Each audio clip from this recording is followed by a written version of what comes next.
वहीं बड़ी खबर जबलपुर से, जहां जबलपुर में शारीरिक अक्षमता को दरकिनार करते हुए अपनी कड़ी मेहनत और अटूट दृढ़ संकल्प के बल पर जबलपुर के हिमांशु सोनी ने डिप्टी कलेक्टर के पद पर सफलता हासिल कर एक मिसाल कायम की है। उन्होंने जबलपुर कलेक्ट्रेट कार्यालय में अपने पहले दिन की ज्वाइनिंग के दौरान कलेक्टर राघवेंद्र सिंह के साथ बैठकर जनसुनवाई में हिस्सा लिया और बिजली, ऊर्जा तथा शिक्षा विभाग सहित विभिन्न समस्याओं को बेहद करीब से समझा।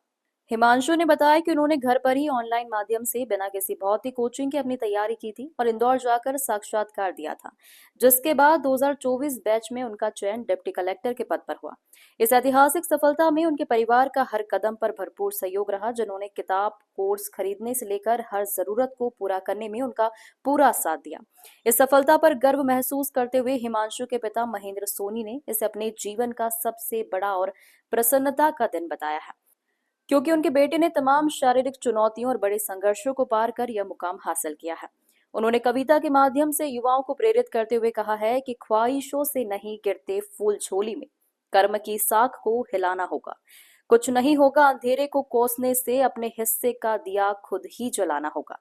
हिमांशु ने भी आज के युवाओं को संदेश दिया है कि वे असफलताओं से बिल्कुल ना घबराएं, निरंतर अभ्यास करते रहें और अपनी मेहनत पर अटूट विश्वास रखें, जिससे उन्हें एक ना एक दिन निश्चित ही सफलता प्राप्त होगी।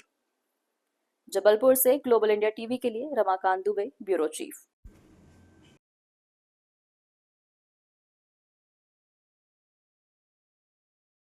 सर, अच्छा अनुभव था। पहली बार ऐसा अनुभव प्राप्त हुआ है और कई प्रकार की समस्याएं जन सुनवाई में आई थी। कई प्रकार के विभागों की समस्याएं सामने आई थी। इनमें बिजली विभाग, ऊर्जा विभाग, शिक्षा विभाग और भी अन्य विभागों की शिकायतें आई थी, जो कि मेरे सामने कलेक्टर सर के द्वारा जन सुनवाई की जा रही थी। जी सर, एक बात और कि ये कैसे आपने तैयारी की और इस मुकाम में जो आपने हासिल किया है, जी किस तरह से आपका ये जी सफ़र जी जी यदि मैं संक्षेप में अपने सफ़र की बात करूं, तो सफ़र मेरा ऐसा था कि मैं घर से ही ऑनलाइन तैयारी कर रहा था इस परीक्षा की, और जो भी संसाधन थे, किताबें थी, बुक्स थी और जो भी कोर्स थे, सब मैंने ऑनलाइन ही ज्वाइन किए थे। और इंटरव्यू देने मैं इंदौर गया था। उसके बाद जो भी चयन सूची आई, उसमें सबसे पहला पद तो मेरा सहायक संचालक स्कूल शिक्षा विभाग में था। ये मेरा दूसरा चयन है, जिसमें मैं बैच 2024 में डिप्टी कलेक्टर के पद पर चयन हुआ है। परिवार का कितना सहयोग? सर, परिवार का तो पूरा ही सहयोग था। बिना परिवार के मतलब इस मुकाम में पहुंच पाना संभव नहीं था। हर पल में परिवार का सहयोग था, चाहे वो कोर्स खरीदना हो या किताबें लाना हो या इंटरव्यू के लिए इंदौर तक जाना हो, पूरा परिवार का सहयोग। आज के युवाओं को क्या संदेश दे रहे हैं?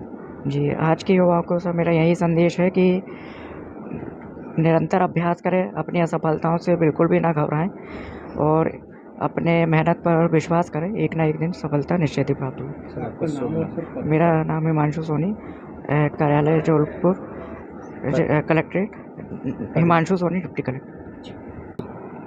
उसका बेटा और ऐसा बेटा जिसको उसके जीवन में शारीरिक रूप से बहुत बड़े चैलेंजेस हैं, उसने सफलता हासिल कर और आज जबलपुर में डिप्टी कलेक्टर के पद पर ज्वाइन किया है, तो ये तो मेरे लिए बहुत अच्छा दिन है। आज जन सुनवाई का दिन भी था, मंगलवार।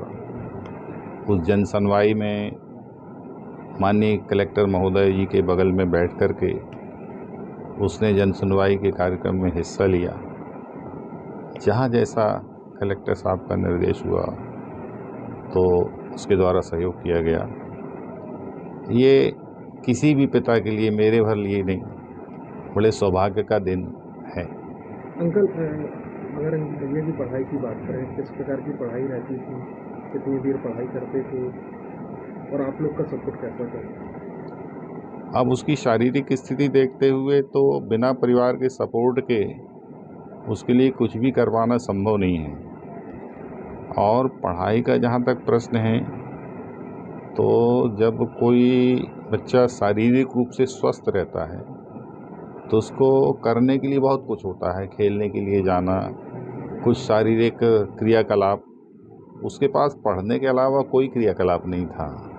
भोजन करना, थोड़ा सा जो नित्य कर्म है उसके लिए यहाँ वहाँ होना, और केवल पढ़ाई करना है। कहाँ के आप लोग कहाँ निवास कहाँ करते हैं तो? हम लोग जबलपुर के ही हैं आप और आधारताल क्षेत्र में निवास करते हैं। आप क्या करते हैं? मैं शिक्षक था और 2023 में मैं सेवानिवृत्त हो चुका हूँ। आपका नाम उनका? मैं महेंद्र सोनी लिखता हूँ।